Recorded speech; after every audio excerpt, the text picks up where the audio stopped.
Programme احکام شریعت اور طہارت سے متعلقہ مسائل کے ساتھ ایک دفعہ پھر خدمت میں حاضری کا شرف حاصل ہے، اور طہارت میں ہمارا موضوع غسل چل رہا تھا، اور آپ کو بتایا تھا کہ جب انسان پر غسل واجب ہو جائے، جس کے 5 اسباب ہم نے آپ کے سامنے ذکر کیے تھے، تو ان 5 اسباب میں سے کسی ایک سبب سے اگر غسل واجب ہو جاتا ہے تو انسان پر طاری ہونے والی حالت کو حالت جنابت کہتے ہیں، اور یہ نجاست حکمیہ ہوتی ہے۔ نجاست حکمیہ کی تعریف آپ کو بتائی تھی کہ جس کو نہ دیکھا جا سکے، جسے نہ چھو سکیں، جس کی نہ کوئی اسمیل وغیرہ ہو۔ تو اگر ایک شخص ایسا ہے جس پہ غسل واجب ہے اسے کھڑا کر دیں، اور ایک ایسے شخص کو جو پاک صاف طاہر ہے اسے کھڑا کر دیں، تو آپ دیکھ کر کوئی فرق نہیں کر سکتے کہ اس پہ نجاست ہے اور اس پر نہیں ہے۔ یہی نجاست حکمیہ کی پہچان ہوتی ہے کہ آپ ظاہری کسی علامت سے اس کو نہیں پہچان سکتے، بس شریعت کہتی ہے یہ ناپاکی ہے تو ہم کہتے ہیں ٹھیک ہے یہ ناپاکی ہے، اس لیے اس کو نجاست حکمیہ کا نام دیا جاتا ہے۔ جب کسی شخص پہ غسل واجب ہو جاتا ہے تو ہم نے آپ کو بتایا تھا کہ مستحب یہ ہے کہ وہ فوری طور پہ غسل کر لے، دیر نہ کرے، یہ مستحب اور افضل ہے۔ ورنہ نبی کریم صلی اللہ علیہ وسلم نے ارشاد فرمایا کہ جس گھر میں کتا، تصویر یا کوئی جنبی شخص ہو، اس گھر میں اللہ تبارک و تعالیٰ کی رحمت کے فرشتے نہیں آتے ہیں۔ لیکن فوری طور پہ غسل کرنا کوئی واجب نہیں ہے، یعنی اگر وہ جان بوجھ کر دیر کرتا ہے تو گناہگار نہیں کہلائے گا۔ ہاں اگر اتنی تاخیر کر دے کہ نماز ہی قضا ہو جائے، یا اتنی تاخیر کر دے کہ کسی نماز کا مکروہ وقت داخل ہو جائے، جیسے عصر کے آخری 20 منٹ مکروہ وقت ہے، اب کسی کو پہلے غسل واجب تھا، وہ انتظار کرتا رہا، ٹال مٹول کرتا رہا، اچھا کر لوں گا غسل، حتیٰ کہ آخری 20 منٹ آ گئے، اب جلدی جلدی بھاگ کر وہ غسل کرتا ہے اور نماز ادا کرتا ہے، تو چونکہ اس نے جان بوجھ کر تاخیر کی، حتیٰ کہ نماز کا مکروہ وقت داخل ہو گیا، تو اب یہ شخص گناہگار ہوگا۔ اسی طرح اگر خدا نخواستہ نماز قضا ہو جانے کا یقین ہو یا اندیشہ بھی ہو، تب بھی غسل میں تاخیر کرنا حرام ہے۔ مثال کے طور پر رات میں آنکھ کھلی، غسل واجب تھا، اب فجر میں دیکھا 1 آدھ گھنٹہ باقی ہے، تو یہ سوچ کے کہ چلو آنکھ کھلی ہی جائے گی، بعد میں کر لوں گا، اور وہ سوتا ہے، اور یقین ہے اس کو پہلے سے عادت اس کو معلوم ہے کہ اکثر ایسی ہوتا ہے کہ جب کسی خاص وقت میں اٹھنے کے لیے یہ اس طرح سوتا ہے تو آنکھ نہیں کھلتی ہے، تو پھر جان بوجھ کر اس طرح سونا یہ گناہ کا معاملہ ہوگا اور وہ گناہگار ہوگا۔ لیکن جیسے مثال کے طور پہ آدھی رات میں ایسا معاملہ ہوا اور اس کو یقین ہے کہ فجر میں اٹھ جاؤں گا، یا کوئی اور گھر والا ہے جو اٹھا دے گا، پھر اگر وہ سو جاتا ہے، تاخیر کرتا ہے، تو ہم نے آپ کو بتایا کہ اس میں کوئی حرج نہیں ہے کہ جان بوجھ کر غسل میں دیر کرنا اگرچہ مکروہ تنزیہی ہے، یعنی شریعت نے اس کو ناپسند کیا ہے، لیکن انسان گناہگار نہیں ہوتا ہے۔ پھر آپ کو یہ بات بھی بتائی تھی کہ جب غسل واجب ہو جائے تو چند کام اس میں حرام ہو جاتے ہیں، چند کام حرام تو نہیں ہیں لیکن مکروہ ہیں، ناپسندیدہ ہیں، اور بہت سے کام بالکل جائز رہتے ہیں، ان میں کوئی حرج نہیں ہوتا ہے۔ مثال کے طور پہ جو حرام کام ہے وہ آپ کو بتائے کہ نماز ادا کرنا، نماز جنازہ پڑھنا، مسجد میں داخل ہونا، طواف کرنا، یہ سب کے سب حرام ہو جاتے ہیں۔ اسی طرح قرآن مجید کو قرآن کی نیت سے، زبان سے پڑھنا بھی منع ہو جاتا ہے۔ اس لیے جو معلمات ہوتی ہیں یا کوئی بچیاں ایسی ہیں جو قرآن پڑھ رہی ہیں اور وہ بالغات ہیں، تو انہیں چاہیے کہ اس حالت میں قرآن کی پوری ایک آیت کو ہرگز نہ پڑھیں، توڑ کے پڑھیں۔ مثلا الحمدللہ رب العالمین پڑھنا چاہتی ہیں تو یوں کہیں الحمدللہ رب العالمین، اس طرح توڑ کے لفظ پڑھیں گی تو وہ قراءت کرنا نہیں کہلائے گا، پڑھنا نہیں کہلائے گا، جو مطلب عربی اصطلاح میں یا شرعی اصطلاح میں جس کو قراءت کہتے ہیں وہ نہیں کہلائے گا، اور قراءت کرنا منع ہے۔ تو لہٰذا اس طرح توڑ کے معلمات بھی ایسی پڑھائیں، اور جو بچیاں بالغ ہیں وہ بھی اسی انداز سے پڑھیں۔ اگر پوری ایک آیت پڑھیں گی، چاہے شرم میں، حیا میں، کہ کسی کو پتہ نہ چلے چلو ہم پورا پڑھ لیتے ہیں، تو یاد رکھیں وہ گناہگار ہوں گی۔ اسی طرح قرآن پاک کو بلا حائل چھونا بھی حرام ہے۔ ہاں اگر قرآن جزدان میں لپٹا ہوا ہے یا یہ کسی ایسے کپڑے سے پکڑتی ہیں جسے خود پہنا ہوا نہیں ہے، جیسے رومال وغیرہ ہے تو بھی پکڑ سکتی ہیں، لیکن پہنے ہوئے دوپٹے سے اگر پکڑیں گی تو گناہگار ہوں گی، اس لیے کہ پہنا ہوا لباس جو ہوتا ہے وہ بالکل ایسا ہے جیسے جسم، تو جسم سے قرآن پاک کو چھونا منع، تو پہنے ہوئے کپڑے سے چھونا بھی منع ہوتا ہے۔ بعض کام مکروہ ہو جاتے ہیں، وہ بھی میں عرض کرتا ہوں۔ پہلے ایک کالر ہیں، کالر چیزیں حالت جنابت میں مکروہ ہو جاتی ہیں۔ مثال کے طور پر قرآن کو دعا کی نیت سے پڑھنا،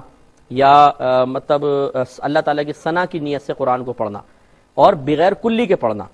کیونکہ یہ میں نے آپ کو جیسے بتایا کہ قرآن کو قرآن کی نیت سے پڑھنا حالت جنابت میں حرام ہوتا ہے، لیکن اگر آپ قرآن مجید ہی پڑھ رہے ہیں لیکن دعا کی نیت سے پڑھ رہے ہیں یا ثنا کی نیت سے پڑھ رہے ہیں، جیسے آیت الکرسی ہے، پوری اللہ تعالیٰ کی ثنا پر مشتمل ہے، اور قرآن پڑھنا مقصود نہیں ہے، اللہ تعالیٰ کی ثنا کرنا مقصود ہے، تو پھر آپ پڑھ سکتے ہیں، لیکن مکروہ صورت میں ہے کہ کلی کیے بغیر پڑھنا، اس طرح کلی کیے بغیر کچھ حالت جنابت میں کھانا پینا یہ بھی مکروہ ہوتا ہے۔ اسی طرح تعلق زوجین قائم کرنا، یعنی اگر پہلے حالت جنابت میں ہے تو تعلق زوجین قائم کرنا مکروہ ہوتا ہے۔ ہاں، اس میں فقہا نے ضرور فرمایا کہ اگر انسان کم از کم وضو کر لے تو کراہت ختم ہو سکتی ہے، یعنی پورا غسل کر کے دوبارہ تعلق قائم کرنا ضروری نہیں ہے، بلکہ اگر درمیان میں وضو کر لیا جائے تو بھی کفایت کرے گا۔ تو اس سے یہ معلوم ہوا کہ، اور یہ دیکھیں مکروہ بھی جو میں آپ کو عرض کر رہا ہوں کہ کراہت ہے، یہ مکروہ تنزیہی ہے، یعنی اس کو کرنا شریعت نے ناپسند تو کیا ہے، لیکن اس کی بنا پر انسان گناہ گار نہیں ہو جائے گا۔ لہٰذا اگر کسی نے بغیر کلی کیے قرآن کو دعا یا ثنا کی نیت سے پڑھا، یا کھانا پینا کچھ کھا پی لیا، یا دوسرے درود شریف وغیرہ پڑھ لیا، کوئی اور اذکار الہیہ کر لیے، یا اسی طرح تعلق قائم کر لیا، تو اس میں کوئی گناہ کی صورت نہیں ہے۔ ہاں، شریعت نے اس کو پسند نہیں کیا تھا، یہ مکروہ چیزیں تھیں، تو اس لیے یعنی بغیر کلی کیے اس کو کرنا مکروہ تھا، گناہ گار ہرگز نہیں ہوں گے۔ تو اس سے بھی معلوم ہوا کہ بعض لوگ جو بے وقوف قسم کے ہوتے ہیں، ان کو مسائل معلوم نہیں ہوتے، وہ کہتے ہیں جی حالت جنابت میں کھانا پینا حرام ہے، بالکل کہہ دیتے ہیں حرام ہے، یا حالت جنابت میں کھانا یہ درود شریف وغیرہ پڑھنا اور دیگر اذکار الہیہ کرنا حرام ہے، یہ بالکل غلط ہے، ایسا نہیں ہے۔ زیادہ سے زیادہ اس میں کراہت ہوگی، وہ بھی اس صورت میں جب کلی نہ کی جائے۔ باقی تمام جو معاملات ہیں تقریباً وہ جائز ہوتے ہیں، مثال کے طور پہ کسی سے گفتگو کرنا، کسی کو سلام کرنا، سلام کا جواب دینا، اسی طریقے سے دیگر قرآن پاک کے علاوہ کوئی دینی کتب ہیں ان کو پکڑنا بھی جائز ہے، ان کو پڑھنا بھی جائز ہے، بشرطے کہ اس میں کوئی آیت قرآنیہ نہ آئے، اس کا خیال کر لیں تو ان کو پڑھنا بالکل جائز ہے۔ اسی طرح کی چیزوں کو چھونا وغیرہ جائز ہے۔ بعض لوگ یہ سمجھتے ہیں کہ حالت جنابت میں اگر ہم نے کسی سے ہاتھ ملا لیا، کسی چیز کو چھو لیا تو شاید وہ ناپاک ہو جائے گی، تو یہ نجاست حکمیہ ہے، اور یہ چھوٹ کر کسی چیز کو لگتی نہیں ہے، اس لیے تمام کام جائز ہیں۔ ایک کال لیتے ہیں، پھر دیکھیں ایک مسئلہ یہ بھی ہے کہ جو حالت جنابت میں شخص ہو، اگر اس کے بدن سے پسینہ نکلتا ہے مثال کے طور پہ،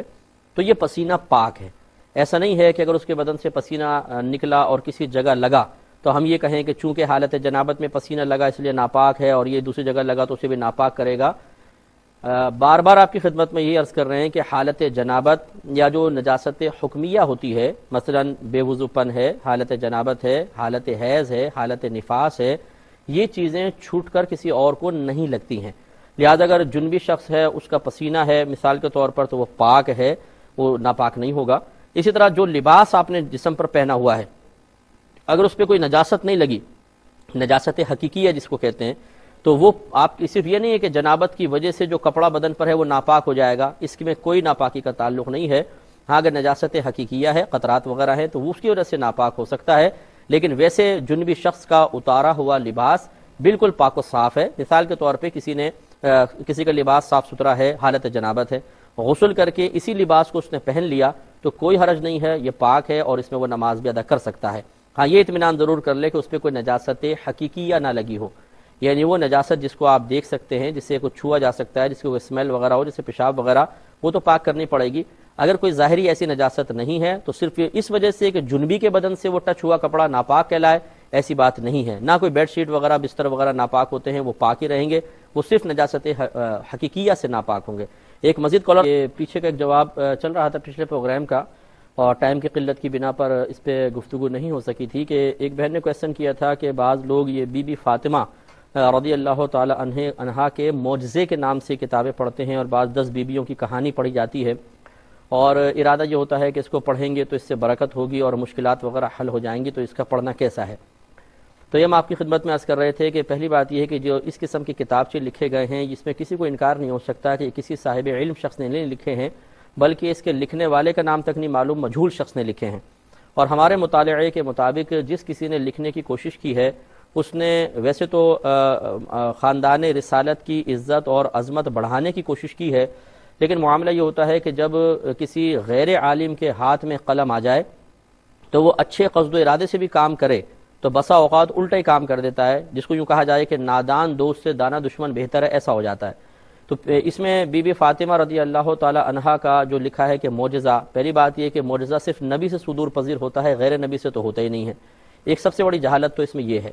دوسری بات یہ کہ جا بجا اس میں ایسی چیزیں ہیں کہ جن پر اگر غور و تفکر کیا جائے تو خاندان رسالت کی عظمت کے بالکل منافی چیزیں ہیں، جس کو پڑھ کر یقینی سی بات ہے کہ ایک شخص کا ایمان متزلزل ہو سکتا ہے۔ اس میں بہت ساری بے ادبیاں نادانستہ یا دانستہ طور پہ کسی نے لکھ دی ہیں، تو ہماری گزارش یہ ہے کہ اس قسم کی کتابچے جن کے لکھنے والے کا پتہ نہیں، اور علمی لحاظ سے اونچ نیچ بھی لوگوں کو معلوم نہیں ہوتی ہے تو وہ عقیدت کے اندر ایسی باتیں پڑھ دیتے ہیں جو خود عقیدت کے خلاف ہوتی ہیں. تو اس سے بہتر ہے کہ ان کو ترک کیا جائے اور قرآن عظیم پڑھا جائے. قرآن عظیم ایک ایسی کتاب ہے جس میں شک کی کوئی گنجائش نہیں ہے. اگر آپ کو مشکلات کا حل چاہیے، آپ کو برکت چاہیے، آپ گھر میں قرآن مجید پڑھیں اور پڑھنے کے بعد اللہ تبارک و تعالیٰ کی بارگاہ میں دعا کریں. انشاءاللہ دیکھیں آپ کی مشکلات کیسے حل ہوتی ہیں. تو اس قسم کے کتابچوں کو ہرگز نہ پڑھا جائے. ان میں نے جیسے کہ آپ کو عرض کیا کہ بہت ساری ایسی باتیں لکھی ہیں کہ جو خاندان رسالت کی عظمت کے بالکل خلاف باتیں ہیں، تو ان کو ترک کیا جائے.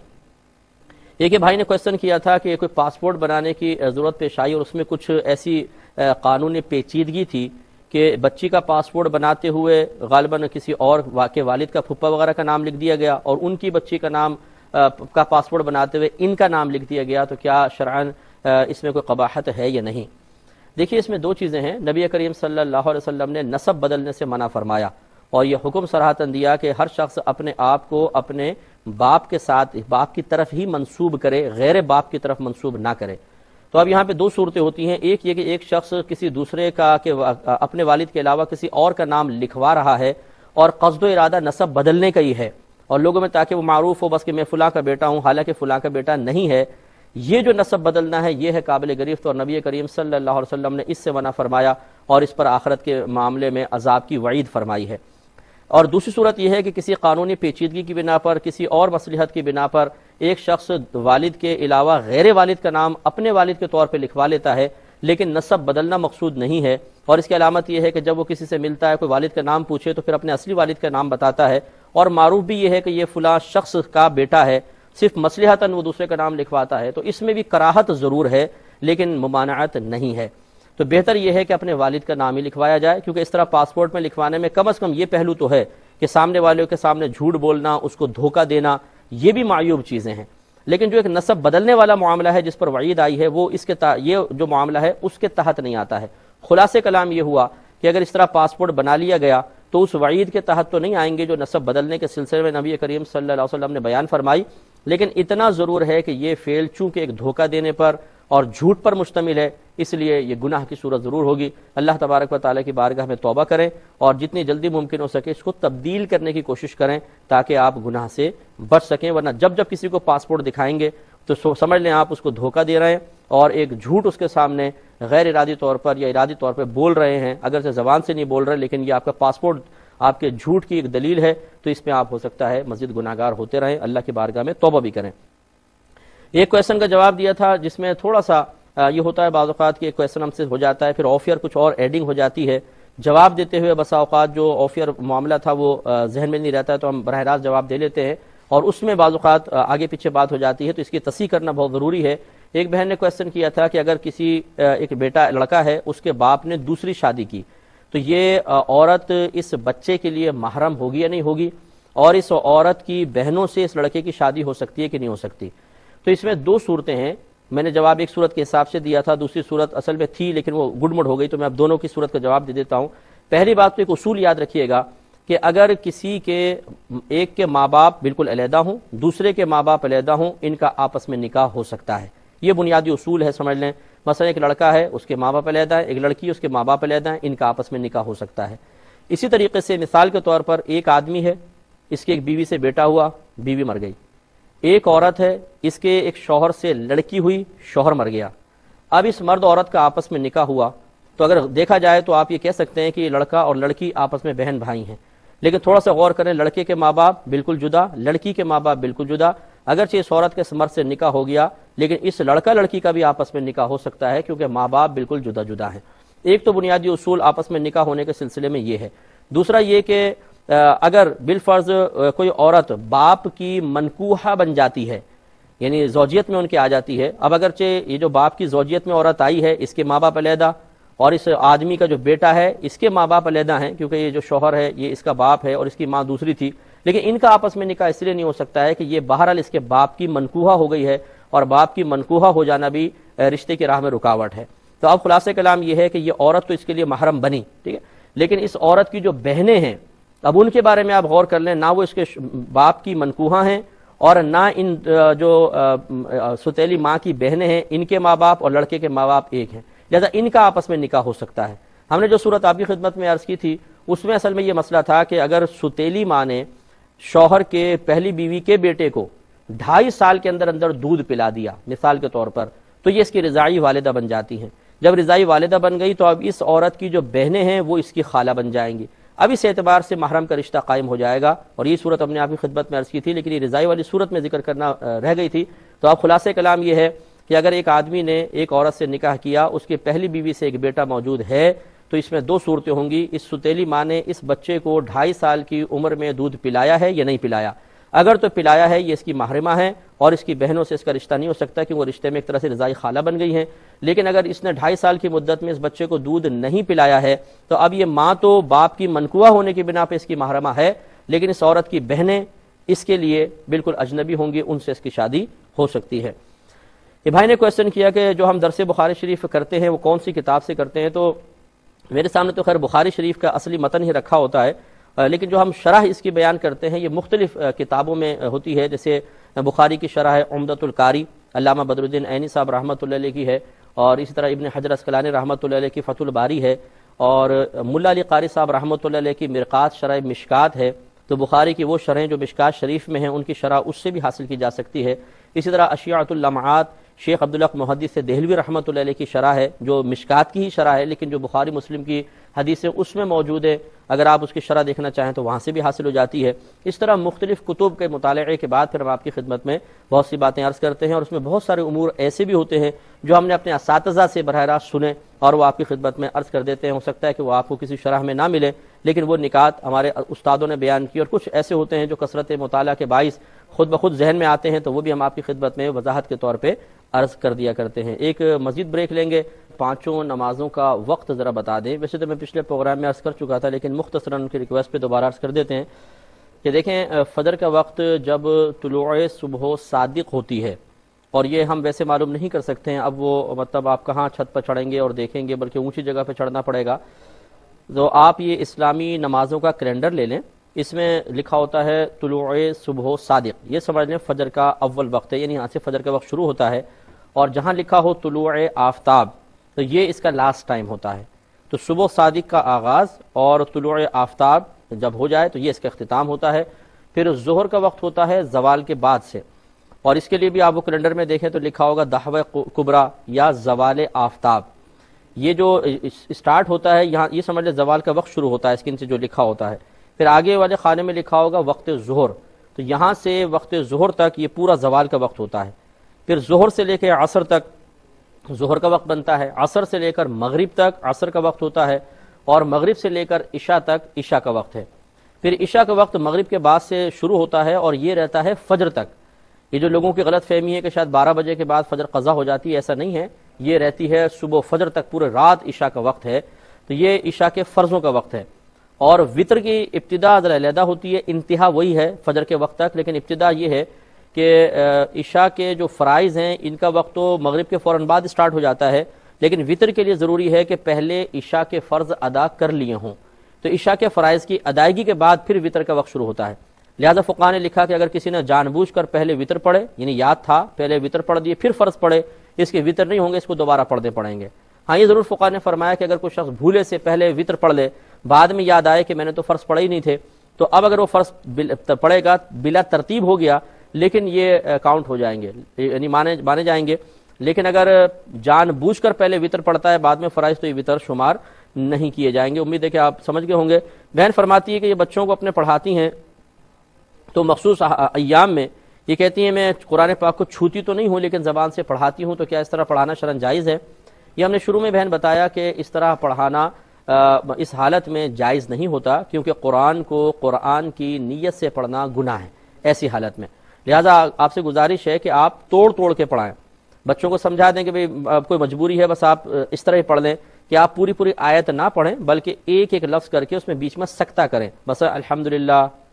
رب العالمین الرحمن الرحیم، اس طرح وقفہ بیچ میں کر کے پڑھائیں گی تو پھر چاہے آپ کتنے لمبا پیراگراف پڑھا دیں، پورا رکوع پڑھا دیں، اس میں کوئی حرج نہیں ہوگا۔ لیکن اگر آپ نے اس حالت میں پوری ایک آیت ترتیب سے سلاست و روانی کے ساتھ پڑھ دی تو پھر آپ گناہگار ہوں گے۔ بھائی نے بیمہ پالیسی کا فرمایا کہ کیا یہ شرعاً جائز ہے کہ نہیں ہے؟ اس میں 2-3 مسئلے ہیں، عرض کرتا ہوں لیکن ایک کال کے بعد۔ السلام علیکم۔ وہی ہے بیمہ پالیسی کے بارے میں دیکھیں 3 صورتیں آپ لے لیں۔ ایک صورت تو یہ ہے کہ گورنمنٹ بالکل کافر ہے، کافر گورنمنٹ ہے، اور اب ایک مسلمان بیمہ کروانا چاہتا ہے اور یہ گورنمنٹ کی طرف سے بالفرض ایک پالیسی ہے، تو اس میں اگر مسلمان اپنا فائدہ محسوس کرے کہ مسلمان کا زیادہ فائدہ ہے تو بہرحال یہ بیمہ پالیسی کروا سکتا ہے۔ لیکن اگر مسلمان گورنمنٹ ہے پھر اس میں 2 صورتیں بنتی ہیں کہ کیا بیمہ پالیسی ایک قانونی حیثیت اختیار کر گئی ہے کہ جو بھی شخص اس ملک میں رہتا ہے اور گورنمنٹ نے لازم کر دیا ہے کہ بیمہ پالیسی کروانی ہی پڑے گی، نہیں کروائے گا تو قابل گرفت ہوگا، تو اب اس میں چونکہ مجبوری کی صورت ہے، اس کا اپنا قدرت و اختیار نہیں ہے، لہذا ایسی صورت میں بیمہ پالیسی کروا سکتے ہیں۔ اور تیسری صورت یہ گورنمنٹ مسلمان ہے اور کوئی پالیسی میں کوئی زبردستی بھی نہیں ہے، اپنا اختیار ہے، کروائیں یا نہ کروائیں، ایسی صورت میں نہیں کروانی چاہیے کیونکہ اس میں بہت ساری ایسی کنڈیشنز ہیں جو خلاف شرع ہیں، پھر اس میں علاوہ اور بہت سارے ایسے اس میں معاملات ہیں جس میں جوئے اور سود کی انوالومنٹ ہو جاتی ہے، اس لیے اس سے ہمیشہ بچنے کی کوشش کریں۔ بہن نے فرمایا کہ کیا حالت حمل میں طلاق ہو جاتی ہے؟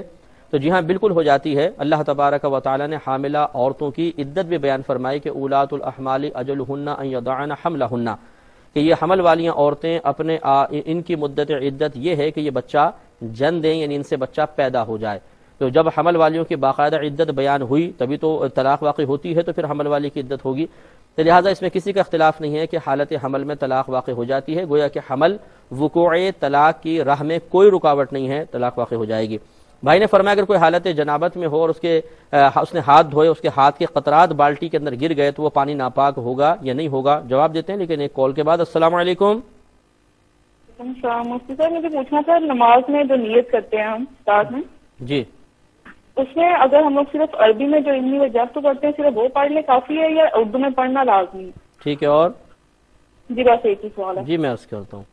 ایک اور کال لیں گے۔ السلام علیکم۔ کر رہے ہیں جی السلام علیکم۔ جی وعلیکم سر، میں بدین سے فاصلہ بات کر رہی ہوں۔ جی فرمائیے۔ سر مجھے یہ سوال کرنا تھا کہ انسان جو ناپاک ہوتا ہے وہ کیا شفا کا پانی قرآن چہرے پہ لگا سکتا ہے کہ نہیں؟ کوئی استعمال کر سکتا ہے قرآن پانی؟ ناپاکی کی حالت میں؟ جی سر، ناپاک کی حالت میں انسان کوئی شفا کا پانی استعمال کر سکتا ہے کہ نہیں؟ جی میں عرض کرتا ہوں انشاءاللہ۔ اور سر میرا یہ سوال تھا جی کہ جی انسان اپنے منگیتر سے کوئی فون پہ بات کرنا جائز ہے یا نہیں؟ کس کو؟ اپنے منگیتر سے بات کرنا فون پہ جائز ہے کہ نہیں؟ منگیتر سے بات کرنا؟ جی سر۔ جی میں عرض کرتا ہوں۔ ایک یہ بھائی نے جو پوچھا، دیکھیں مسئلہ یہ ہے کہ جب ایک حالت جنابت میں بھی چاہے ہو، وہ ہاتھ جب دھو لیتا ہے تو اس سے جو قطرات ٹپک رہے ہوتے ہیں یہ مستعمل پانی کہلاتا ہے، یعنی استعمال شدہ، اور جو بالٹی میں پانی ہے وہ غیر مستعمل کہلاتا ہے، یعنی اس کو استعمال نہیں کیا گیا، تو لہٰذا اس کے ہاتھ کے قطرات اگر اس پانی کے اندر گریں گے تو اب قاعدہ قانون یہ ہوتا ہے کہ جب مستعمل اور غیر مستعمل آپس میں مل جائیں تو جس کی مقدار زیادہ ہوتی ہے حکم اسی کا ہوتا ہے۔ لہٰذا اگر اس کے ہاتھ سے، جیسے آپ غسل فرما رہے ہیں حالت جنابت میں ہیں، بشرطے کہ بدن پہ کوئی ناپاکی نہ ہو، کیونکہ ناپاکی سے لگ کے جو پانی گرے گا وہ تو خالصتاً ناپاک ہے، پوری بالٹی کو ناپاک کر دے گا، لیکن اگر بدن پہ کوئی نجاست حقیقیہ نہیں ہے، صرف جنابت کا غسل انسان کر رہا ہے اور اس کے چھینٹے بالٹی کے اندر گر جاتے ہیں تو یہ چھینٹے مائع مستعمل کے کہلائیں گے، اور پانی بالٹی میں جو پانی ہے وہ غیر مستعمل کہلائے گا۔ اور یقینی سی بات ہے کہ بالٹی کا پانی زیادہ ہے، قطرات کم ہیں، تو وہ کل کا کل غیر مستعمل ہی کہلائے گا، یعنی اس سے آپ وضو غسل کر سکتے ہیں، وہ ناپاک نہیں ہوگا۔ دوسرا یہی مسئلہ پھر بالٹی چیک کرنے کا ہے کہ یعنی اس طرح کا مسئلہ ہے کہ مثال کے طور پہ اس نے ہاتھ دھو لیے ہیں، دھونے کے بعد جتنا دھلا ہوا ہاتھ ہے وہ بالٹی میں پانی چیک کرنے کے لیے ڈالتا ہے تو کوئی حرج نہیں ہے، کیونکہ یہ ہاتھ دھل چکا ہے، اور جتنا ہاتھ دھل گیا گویا کہ اس کی جنابت اتر گئی ہے، تو یہ ہاتھ ہے پاک، اگر یہ بالٹی میں ڈال لیتا ہے تو بالٹی پاک رہے گی۔ لیکن اگر اس نے بغیر دھلا ہوا ہاتھ بالٹی میں ڈالا، چاہے ایک پورا ہی کیوں نہ ڈالا، یہ سارا کا سارا پانی مستعمل ہو جائے گا، یعنی اب وضو اور غسل کے قابل نہیں ہے۔ اسے دوبارہ قابل بنانے کا طریقہ یہ ہے کہ آپ اس بالٹی کو ایسی کہ ایسی نلکے کے نیچے رکھ دیں اور نلکا کھول دیں، جب ایک طرف سے پانی پوری بالٹی بھر کے ایک طرف سے گرنے لگے، بس تھوڑا سا گرے، اس کو بند کر دیں، یہ دوبارہ وضو اور غسل کے قابل ہو گیا، اب آپ اس سے غسل کر سکتے ہیں۔ بھائی نے فرمایا کہ میں نے اپنی زوجہ کو ایک طلاق دی تھی اور سابقہ زندگی میں 2 دفعہ یوں کہا تھا کہ اگر تم نے ایسا کیا میں تمہیں طلاق دے دوں گا۔ اب یہ جو میں نے طلاق دی ہے تو بیوی کہتی ہے کہ 3 طلاقیں ہو گئیں، 2 پہلے 1 یہ، تو کیا حکم شرع ہوگا؟ دیکھیے طلاق کے وقوع کے لیے ضروری ہے کہ شوہر یا تو ماضی کے الفاظ کہے یا حال کے، جیسے میں نے طلاق دی یا میں طلاق دیتا ہوں، اس سے طلاق پڑ جاتی ہے۔ لیکن اگر وہ کہتا ہے کہ میں تمہیں طلاق دے دوں گا، چونکہ یہ مستقبل کے الفاظ ہیں تو یہ ارادہ طلاق تو کہلائے گا، وقوع طلاق نہیں کہلائے گا، چنانچہ اس سے طلاق واقع نہیں ہوگی، یہ صرف ایک ارادے کا اظہار ہے۔ تو اگر آپ نے واقعی 2 دفعہ پہلے دے دوں گا کے الفاظ کہے تھے تو وہ تو طلاقیں ہوئی نہیں، اس کو چھوڑ دیں۔ اب جو آپ نے کہا کہ میں تمہیں طلاق دیتا ہوں، یہ چونکہ حال کے الفاظ کے ساتھ تھے تو طلاق واقع ہو گئی اور ایک ہوئی ہے۔ اب آپ کہتے ہیں کہ میری زوجہ عدت میں بیٹھ گئی ہیں، 15 دن ہو گئے ہیں طلاق دیے ہوئے، تو اگر آپ کی زوجہ عدت میں بیٹھی ہیں تو لازم بات ہے کہ یہ ایک طلاق واقع ہوئی ہے، اس کے بعد عدت سٹارٹ ہونی تھی، آپ کی زوجہ عدت میں بیٹھ گئیں، تو اب آپ رجوع کر لیں، اور رجوع کرنے کا طریقہ یہ ہے کہ آپ 2 گواہوں کی موجودگی میں یہ کہہ دیں کہ میں نے اپنی زوجہ سے رجوع کیا، تو فوراً وہ آپ کے نکاح میں واپس آ جائیں گی، دوبارہ نکاح کرنے کی ضرورت بھی نہیں ہے، یعنی وہ نکاح آپ کا رجوع ہو جائے گا، آپ میاں بیوی کے حیثیت سے ساتھ رہ سکتے ہیں۔ اب اگر زوجہ یہ کہہ رہی ہیں کہ نہیں میں پہلے والی 2 بھی مانوں گی اور ایک یہ مانوں گی، 3 ہو گئی ہیں، تو ہماری گزارش یہ ہے کہ زوجہ اگر بہن بھی سن رہی ہیں تو وہ اس پر فتویٰ لے لیں کسی اچھے دارالعلوم سے، تاکہ ان کو بھی اطمینان قلب ہو جائے کہ واقعی یہ 3 طلاقیں ہوئی ہیں یا نہیں ہوئی ہیں، اور امید ہے کہ انشاءاللہ، یقین ہے بلکہ ہمیں، جیسے ہم آپ کی خدمت میں عرض کر رہے ہیں، اگر واقعی جیسے آپ بھائی نے یہ بات بیان کی ہے کہ میں نے 2 دفعہ دے دوں گا کے الفاظ کہے ہیں، تو کسی بھی دارالعلوم سے آپ فتویٰ لے لیں، وہ یہی فتویٰ دیں گے کہ پہلی 2 نہیں ہوئی ہیں، صرف 1 طلاق واقع ہوئی ہے۔ اب یہ ایک الگ بات ہے کہ آپ کی زوجہ یوں کہیں کہ نہیں انہوں نے پہلے بھی یہ کہا تھا میں طلاق دیتا ہوں، اور آپ کہہ رہے ہیں میں طلاق دے دوں گا، یہ میں نے الفاظ کہیں۔ الفاظ کے اندر جب اختلاف پیدا ہو جاتا ہے تو اس میں معاملہ یہ ہوتا ہے، اس کا بھی ہم حل بتا دیتے ہیں کہ پہلے آپ کی زوجہ سے کہا جائے گا کہ اس پر گواہ پیش کریں کہ شوہر نے دے دوں گا نہیں کہا تھا بلکہ دیتا ہوں کہا تھا۔ اگر زوجہ 2 عاقل بالغ مسلمان مرد گواہ کے طور پہ پیش کر دیں، یا 1 مرد اور 2 عورتیں، تو فیصلہ بیوی کے حق میں ہوگا۔ لیکن اگر یہ زوجہ کہتی ہے کہ اس وقت تو کوئی تھا نہیں، میرے پاس گواہ نہیں ہے، تو پھر بہن یاد رکھیے کہ شوہر کا قول قسم کے ساتھ معتبر ہوتا ہے، یعنی اس صورت میں شوہر سے کہا جائے گا وہ خدا کی قسم کھا کر کہے کہ میں نے دے دوں گا کے الفاظ کہیں، اگر شوہر کہہ دیتا ہے قسم کھا کر، پھر شوہر کا کہنا مانا جائے گا، اور بیوی کو چاہیے کہ وہ پھر شوہر کے ساتھ رہیں، جیسے کہ ہم نے اس صورت میں آپ کو بتایا۔ بہن نے فرمایا کہ نماز کی نیت اگر کوئی شخص کرے تو عربک میں کرنا ضروری ہے یا اردو میں کر لیں تب بھی کافی ہے؟ دیکھیں، زبان سے الفاظ نیت کو ذکر کرنا نہ تو عربی میں ضروری ہے نہ اردو میں۔ نیت اصل میں دل کے ارادے کو کہتے ہیں، اگر آپ دل میں ارادہ کر لیتی ہیں کہ میں اس وقت کی مثلا ظہر کے 4 فرض پڑھ رہی ہوں، بس آپ کی نیت ہو گئی، چاہے زبان بند ہو۔ لیکن فقہا نے مستحب لکھا ہے کہ جو نیت ہے اس کو الفاظ کی شکل میں ذکر بھی کر دیں۔ اب اس میں کوئی قید نہیں ہے، چاہے آپ اردو میں کہیں چاہے عربک میں کہیں، دونوں برابر ہیں، دونوں ہی اچھے ہیں۔ بہن نے فرمایا کہ اگر کوئی ناپاکی کی حالت میں ہو تو کیا ایسا کر سکتا ہے کہ جو قرآن پاک کے آیات شفا ہیں وہ اگر پڑھ کر کسی پانی پر دم کی گئی ہوں، اس پانی کو لے کے اپنے چہرے پر لگا لے؟ تو جی ہاں، بالکل لگا سکتے ہیں، حصول برکت کے لیے، اس میں شرعاً کوئی حرج نہیں ہے۔ جیسے کہ ہم نے آپ کو بتایا کہ یہ نجاست حقیقیہ نہیں ہے بلکہ حکمیہ ہے، تو ایسا نہیں ہے کہ اگر وہ پانی آپ چہرے پہ لگائیں گے تو پانی ناپاک ہو جائے گا، تو بالکل آپ اس سے حصول فیض کے لیے پانی کو اپنے چہرے پر لگا سکتی ہیں۔ ایک انہوں نے کویشچن کیا ہے کہ کیا کوئی لڑکی منگیتر سے فون پر بات کر سکتی ہے کہ نہیں کر سکتی؟ دیکھیں، مسئلہ یہ ہے کہ منگیتر صرف منگنی ہو جانے سے کوئی لڑکا لڑکی ایک دوسرے کے لیے محرم نہیں بن جاتے ہیں، یعنی میاں بیوی کی حیثیت اختیار نہیں کر لیتے ہیں، وہ اب بھی نامحرم ہیں ایک دوسرے کے لیے، اور نامحرم سے فون پر گفتگو کرنا یہ شرعاً ممنوع ہوتا ہے، لہٰذا صرف منگنی ہو جانے کے بعد گفتگو کرنا شرعاً جائز نہیں۔ بعض یہ کہتے ہیں جی ہم تو ایک دوسرے کو سمجھنے کے لیے گفتگو کر رہے ہیں، تو یہ سمجھنا دور کی بات، بعض اوقات تو ایسا بھی ہوتا ہے کہ ایک دوسرے کی خامیاں شادی سے پہلے ہی ظاہر ہو جاتی ہیں اور نفرت پیدا ہو جاتی ہے ایک دوسرے سے اور رشتے ختم ہو جاتے ہیں۔ اس لیے بہنوں کی خدمت میں خاص طور پہ ہماری گزارش ہے کہ جتنا آپ اپنے آپ کو ریزرو رکھیں گی، جتنا شادی سے پہلے منگیتر سے اپنے آپ کو دور رکھیں گی، اتنی آپ کی عزت میں اضافہ ہوگا اور اتنا ہی آگے جا کر آپ انشاءاللہ سکھ دیکھیں گی۔ ورنہ میں تو چونکہ ایسے کیسز بہت سارے ہمارے پاس آتے رہتے ہیں، ایسے سے معاملات ہوتے ہیں کہ پہلے گفتگو ہوئی، اس میں تکلف تھا، پھر آہستہ آہستہ تکلف بے تکلفی میں بدلا، اور پھر ایک دوسرے کی بات ایسی ناگوار گزری کہ شادی تو ہونا دور کی بات تھی، لڑکے نے اس سے نفرت کا اظہار کیا، لڑکی نے اس سے نفرت کا اظہار کیا، رشتے ٹوٹ گئے۔ اور یہاں یوں بھی دیکھا ہے کہ رخصتی سے پہلے اگرچہ وہ میاں بیوی ہو چکے ہوتے ہیں، جاب و قبول ہو گیا، رخصتی بعد میں ہوگی، تو رخصتی سے پہلے بھی بچی کو چاہیے کہ بہت ریزرو ہو کر اگر وہ شوہر سے گفتگو کرنا چاہے تو کرے، کیونکہ اس میں بھی بعض اوقات دیکھا گیا ہے کہ رخصتی سے پہلے گفتگو ہوئی، بے تکلفی زیادہ بڑھی، جھگڑا ہوا اور لڑکے نے غصے میں آ کے لڑکی کو طلاق دے دی۔ اور اب صورتحال یہ ہے کہ وہاں پہ رخصتی کی تیاریاں ہو رہی ہیں، یہاں پر انہوں نے فون پہ بات کر کے آپس میں ایک دوسرے کے ساتھ یہ معاملہ کر دیا، اس کے بعد جو یہ ذہنی کرب و اذیت میں مبتلا ہوتے ہیں، اور پھر گھر میں جو ایک طوفان برپا ہوتا ہے کہ سب لوگ رخصتی کی تیاری کر رہے ہیں، پورا خاندان منتظر ہے کہ جی فلاں تاریخ کو رخصتی ہوگی، اور یہاں پتہ چلا کہ آپس میں رشتہ بھی ختم ہو گیا ہے۔ تو اس لیے ہماری گزارش یہی ہوگی، مشورتاً ہم عرض کر رہے ہیں کہ